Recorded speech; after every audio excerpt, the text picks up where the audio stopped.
अर्धवार्षिक मूल्यांकन दिनांक 20 दिसंबर से प्रारंभ हो रहा है। 20 दिसंबर से अर्धवार्षिक मूल्यांकन कक्षा 4 से कक्षा 8 तक के बच्चों का, सभी का, ठीक है। कक्षा 4 कक्षा 5 का जो प्रारंभ होगा 20 दिसंबर से 23 दिसंबर तक, है ना। और कक्षा 6, 7, 8 का होगा 20 दिसंबर से 28 दिसंबर तक, ठीक है। अब क्या होगा कि जो प्रश्न पत्र अलग रहेंगे और उत्तर पुस्तिका अलग रहेगी। आपको प्रश्न पत्र में से प्रश्न पढ़ना है और उसके बाद में ऐसी उत्तर पुस्तिका में आपको उसका उत्तर देना है। ऐसी उत्तर पुस्तिका आपको मिलेगी, ठीक है। ऐसे प्रश्न पत्र जब अलग रहेगा और उसमें उत्तर पुस्तिका में आपको लिखना होगा जो मूल्यांकन आपका होगा वो, ठीक है। अब यहाँ पे क्या होगा, जैसे हमारे पास में उत्तर पुस्तिका आएगी तो इसमें लिखा रहेगा कक्षा, विषय, दिनांक, आपका नाम, उसके बाद में आपकी समग्र आईडी आपको लिखना है। जो समग्र आईडी वही आपका रोल नंबर है ना। तो समग्र आईडी लिखना होगी आपको। उसके बाद अपने माता पिता का नाम लिखना होगा। अब क्या होगा कि जब हमारा प्रश्न पत्र हमारे हाथ में आएगा तो उसमें 5 प्रकार के प्रश्न हमारे सामने आएंगे। 5 प्रकार के प्रश्न का उत्तर हमको लिखना होगा प्रश्न पत्र। और इस उत्तर पुस्तिका उसमें इसमें जगह भी लिखी हुई है। अब इसमें लिखा हुआ, स्पष्ट लिखा हुआ, पहला इसमें बहुविकल्पी प्रश्न 5 रहेंगे। बहुविकल्प यानी एक प्रश्न के 4 उत्तर, उसमें से सही उत्तर लिखना है ना। सही विकल्प आपको चुनना है। जैसे पहला प्रश्न इसमें आया है कि वर्तमान में हमारे मध्य प्रदेश के मुख्यमंत्री है। 4 ऑप्शन इसमें दिए हुए हैं, है ना। कौन कौन से ऑप्शन दिए इसमें? 4। ए वाला दिया है, बी वाला दिया है, सी वाला दिया हुआ है और डी वाला दिया है। ये 4 ऑप्शन दिए हुए हैं आपको। अब इसमें 4 ऑप्शन में से जो भी सही हो, जैसे दुर्गेश्वर कौन सा सही आएगा इसमें? सी। हाँ, डॉक्टर मोहन यादव, है ना। ये हमारे मध्य प्रदेश के मुख्यमंत्री है वर्तमान में। तो आपको यहाँ पर ये जो बहुविकल्प है 5 लिखे हुए, इसमें आपको यहाँ सी लिखकर डॉक्टर मोहन यादव लिखना होगा। ऐसे 5 प्रश्नों के उत्तर ये 5 जगह पे लिखना है, ठीक है। दूसरा आपका रहेगा रिक्त स्थानों की पूर्ति कीजिए। इसमें भी 5 प्रश्न रहेंगे और 5 प्रश्न रहेंगे ना। देखो इसमें आदित्य पहला प्रश्न क्या लिखा हुआ है? विटामिन ए की कमी से की बीमारी होती है। हाँ, अब इसमें लिखा हुआ रिक्त स्थान बना हुआ है कि विटामिन ए की कमी से कौन सी बीमारी होती है। वो जो उत्तर है वो ही इसमें लिखना है। इसमें भी 5 प्रश्न रहेंगे। ये लिखा हुआ है 5 प्रश्न रहेंगे इसमें, है ना। कौन सी बीमारी होती है? रतौंधी की बीमारी। आपको केवल यहाँ रतौंधी लिखना है, ठीक है। दूसरा प्रश्न इसके अंदर आया, कौन सा प्रश्न आया दूसरा? हाँ बताओ। सूर्य के सबसे नजदीक ग्रह है। सूर्य के सबसे नजदीक है, वो ग्रह का नाम लिखना केवल यहाँ पे। आपको पूरा प्रश्न लिखने की आवश्यकता नहीं। अब ग्रह कौन सा है सूर्य के नजदीक? वो आपको यहाँ बुध लिखना है बस। ऐसे इसमें भी 5 प्रश्न रहेंगे।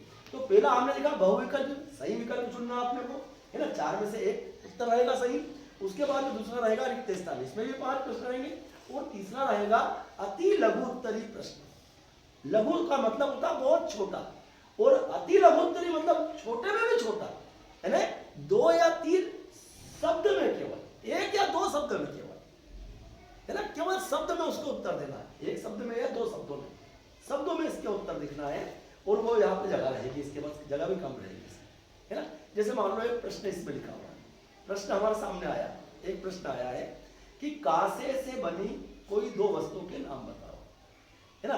तो आपको यहाँ पे लिखना है, क्या लिखोगे आप? ए से लिखना आपको, ये जैसे लिखा आपने ऐसे। तो यहाँ अपन ने लिख दिया मूर्ति और थाली, ठीक है।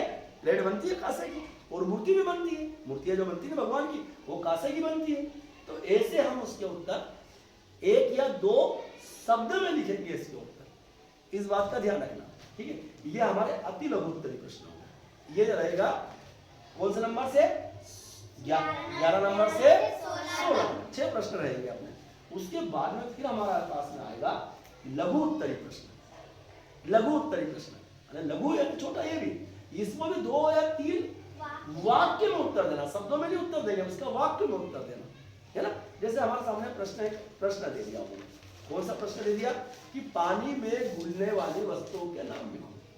तो आपने यहाँ पे लिख दिया कि पानी में घुलने वाली वस्तु कौन कौन सी है। तो आपने लिख दिया पानी में घुलने वाली वस्तु शक्कर, नमक, फिटकरी, ये पानी में घुलने वाली वस्तु। तो हमने इसके अंदर 1, 2 या 3 वाक्य में इसका उत्तर देना, ज्यादा बड़ा नहीं देना आपने। ये लघु उत्तरीय प्रश्न, ठीक है। इसमें भी जगह है इसके अंदर उतनी ही रहेगी हमारे पास में। और इसका नंबर कहां से कहां तक रहेगा ये 17 से 17 से 22, ये भी 6 प्रश्न रहेंगे हमारे सामने। उसके बाद में रहेगा आपका दीर्घ उत्तरी प्रश्न। क्या रहेगा? दीर्घ उत्तरी प्रश्न। ये दीर्घ उत्तरी प्रश्न है ना। इसमें क्या रहेगा, आपको 7 या 8 वाक्य में इसका उत्तर लिखना है ना। जैसे हमने ये लिखा है, ये देखो आप, ये लिखा है ऐसा। यदि आप इसको 2 वाक्य में इसका उत्तर लिख दोगे तो आपको जो अंक मिलना चाहिए, जो नंबर मिलना चाहिए इस प्रश्न का उत्तर का, वो नहीं मिलेगी। तो आपको 7 या 8 वाक्यों में इसका उत्तर लिखना होगा। ठीक है। ऐसे इसमें भी 4 प्रश्न रहेंगे। कितने प्रश्न रहेंगे? 4 प्रश्न। इस उत्तर पुस्तिका में आपको व्यवस्थित जमा के लिखना होगा। तो हमने क्या देखा कि 5 प्रकार के प्रश्न हमारे पास सामने आएंगे प्रश्न पत्र के अंदर, और फिर हमको उस उत्तर पुस्तिका में लिखना होगा। कक्षा 4 यानी 4 के बच्चों से कक्षा 8 तक के, कक्षा 4 से कक्षा 8 तक के बच्चों का जो अर्धवार्षिक मूल्यांकन होना है, उसमें 5 प्रकार के प्रश्न हमसे पूछे जाएंगे। पहला रहेगा हमारा बहुविकल्पी, सही विकल्प चुनना है। दूसरा रहेगा रिक्त स्थान, है ना, हमको केवल उत्तर उसमें लिखना है। ये 5 प्रश्न रहेंगे। ठीक है। उसके बाद में रहेगा अति लघु उत्तरी प्रश्न, है ना। इसमें हमारे 6 प्रश्न रहेंगे। उसके बाद में लघु उत्तरी प्रश्न रहेंगे। क्या रहेगा? लघु उत्तरी प्रश्न रहेंगे।